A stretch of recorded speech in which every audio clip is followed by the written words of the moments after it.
everybody's doing all right. It's Saturday. It's time for some fun. Hopefully a little bit of education. Of course, I'm Big Cheds on Twitter. That's where most of you know me from. This is part of the quick market update series on YouTube, Cheds Trading. I teach professional technical analysis, Japanese candlestick theory, and classical charting. I take the complicated and try to make it simple for you. I published 3 books. They're available on Amazon and mostly free though on my channels in one form or another. Start with the Masterclass TA tutorial playlist. That will help you a lot. These are quick market updates though. I do full market report on Bitcoin Live twice a week with the best team in the world that studies crypto. So let's get started right away. I have a couple tweets that I put aside to create a discussion, to create some value. And we'll get to that. And then while we were getting ready to get started, there was a really interesting question in the chat room, and somebody said, hey, Chad, can you look at Fartcoin for me? And right? Yeah, I know it's popular, but there's no chart. You can't use TA on something that is new like that. You need 6 months minimum of chart history to create a trend. The whole idea with TA is you're identifying a trend and you're looking for weakness in the trend. Like if it's an uptrend, you're looking for it to dip. If it's a downtrend, you're looking for a rip, a movement against the trend. You can't use TA on that new stuff, Peanut and Fartcoin and whatever. That's just pure gambling with no edge, no TA edge. That's all sentiment and order book and whatever else, but you can't TA that stuff. So that's my opening riff here.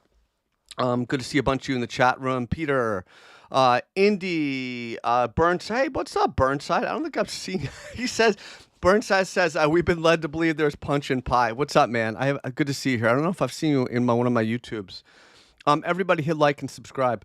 So while I'm going to get started in Bitcoin, fire away some questions in the chat room. It's subscriber only chat. So just hit sub and then drop a question, trading question or request, and I'll try to get to that. So let's start. I got a couple tweets. What do I want to start out with first? So I guess we'll talk about this. Bitcoin 1 hour, tightest 1 hour Ballinger band since that pre-breakout 72K area. I was actually wrong. It's 76K area. But I was just looking around on the 1 hour chart because I'm bored, and I look at multi-time frame and I was like, whoa, look how tight these Bollingers are. That's exceptionally tight. And I started looking back and it's like way tighter than before. And then I jumped up and I grew up in that the Ballinger band with indicator and trading view, and I was like, man, this is super low. What that means, and it's the lowest really since that data point. It was actually, interestingly enough, it was a September back in November. So let's go find the September. Let's go find the September back in November. Let's go find that day, that Saturday rather, back in right here. Right? This is the day. So it's the tightest 1 hour Ballinger band until this point. And we had a massive explosive move right after that. So when you have Ballinger bands that tight, it suggests that you were about to have volatility. So that's a really interesting data point. I think we're getting close to probably breaking out of this channel, and we want to be aware of that. Okay. So that's point one. That was an interesting observation. We are essentially pre-volatility. We should have it pretty soon based on how tight the Ballinger bands are. And then back to this. And we talked a lot about, someone just DM'd me, right? Head and shoulders. Why is no one talking about this? All right. So I riffed on this yesterday. I went on this quite a bit. It doesn't give you any advantage to call this a head and shoulders because no matter what, you're still, even with a head and shoulders, you have to identify your trigger level, which is your neck base, right, when it breaks down, or an invalidation level, which would be right shoulder invalidation, right? So a couple things. And again, I went off in this yesterday. Most reversal patterns fail, right? I remember famously NVIDIA had a big head and shoulders and then it doubled from there. Trends will tend to continue. So even by labeling this as a head and shoulders, it doesn't actually give you any advantage because no matter what, you're still not doing anything until it would break down and loses the neck baseline, which is 91, 92K demand zone. You're already watching this like a laser focused. You're already watching this level because it's the key level the price has been telling us to watch. So by labeling it head and shoulders gives you no advantage, okay? Number two, you say, okay, well, I want to identify head and shoulders so I know where my right shoulder invalidates because I know that's a powerful signal, right? When a reversal pattern fails. Okay, fine, but you've already identified right here is a key overhead trigger to go long.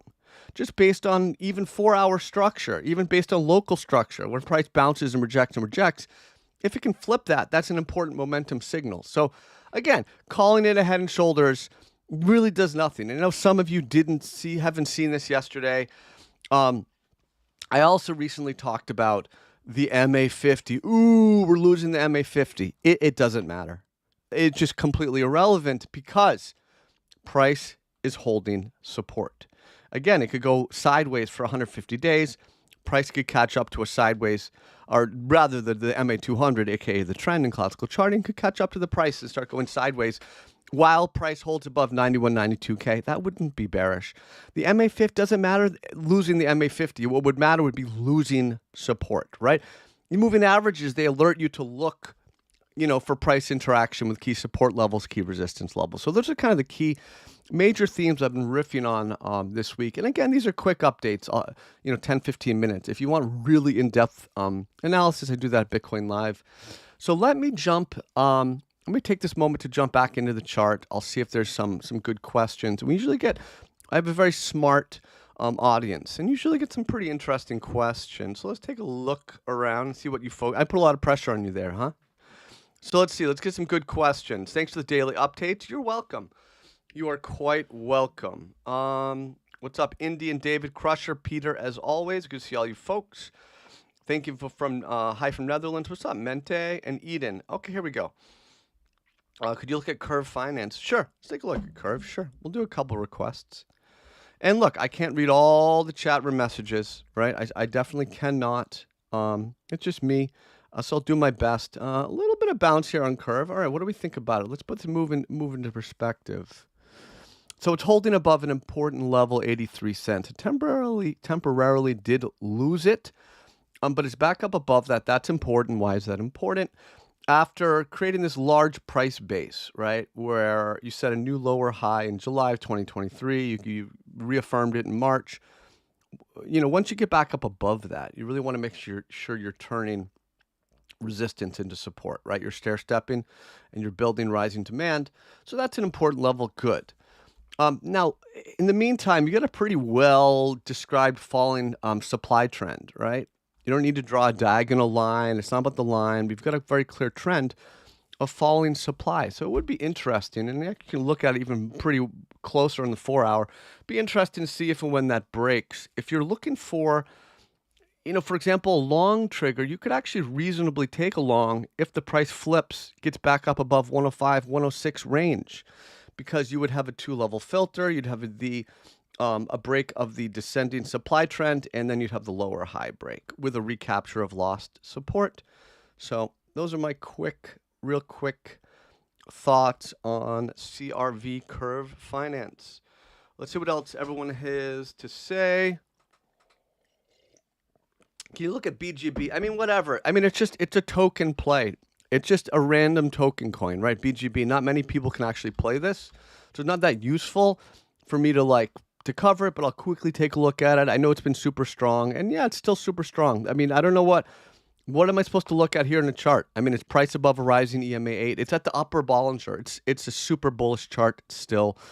Bears haven't done anything yet. It's bullish, but it's just a token coin that most people can't play. So I'm not going to spend too much time on that.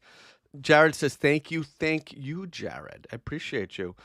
I think you might love the BBWP indicator. Takes the Bollingers and puts them into numerical value. Yeah, not really. I thank you, Ice Guy. I don't want to add more indicators. I actually almost never use them. You don't need them. You can just see it in the price, right?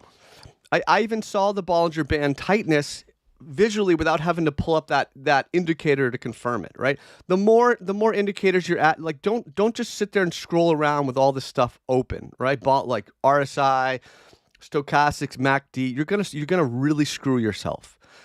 Your eyes need to go to the price first. You only use oscillators, indicators to confirm a thesis derived from the price, right? And you can almost always see in the price what's going on. You can see the accumulation distribution, or the OBV, in the volume index. You can see the RSI in how the price consolidates and cools down. You don't really need those things. So I'm not going to add an indicator. I actually recommend you remove an indicator. Use less. All right, BNB. David asked about BNB. It's super strong. I mean, I don't know. This should be pretty obvious. It's one of the most bullish charts out there. I mean, is there any doubt? Is there any question that BNB is one of the strongest charts, that it's bullish? It's grinding higher. That's a beautiful looking chart. Let's take a look. Scrolling around the chat room as well. All right, so what do we think about the rest of the market? We'll just take a little quick peek here. I mean, Ethereum's okay. It's weak relative to Bitcoin, but on its own, it's still a decent chart. If you're not in a position right now, again, you're waiting for probably a drop back to like that 3K range, 3,100, or you're going to need to see a flip of 3,500. So it's all pretty much the same. Not too much to really add on our friend, good old Ethereum at this point. So it's interesting the position that Bitcoin is in. We've got an extreme Ballinger pinch on low time frames. You have the price really resting just above key support, 91.92K zone. You've got a well-defined overhead level, reasonably well-defined. Like this level is not as well-defined as this level, right? Not all levels are equally defined, but you've got an overhead trigger. You've got a very well-defined demand zone below, so it's a pretty easy to mark up and observe price channel at this point, in my opinion. This is part of the quick market update series on YouTube. Most of you know me, of course, from Twitter, where I am at Big Cheds, newbie helper, chart nerd, and I teach professional technical analysis. And most of it's free. Check out my YouTube, watch the Masterclass tutorials. I published 3 books. 4th one is on the way. You get them on Amazon, mostly free though, on my channels. This is a quick market update. I do longer reports, full market reports twice a week, no matter what. My last one was on Christmas. I don't skip a report Wednesday, Sunday night. Check out Bitcoin Live.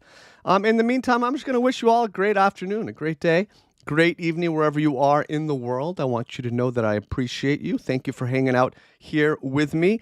And look, I can't get to all of the requests. These are just quick updates. If you Bitcoin Live, join and request a ticker. I'll look at it there for you no matter what. So, folks, thank you so much. I appreciate you. Hit like, hit subscribe, and be kind to yourself and try to have a great day.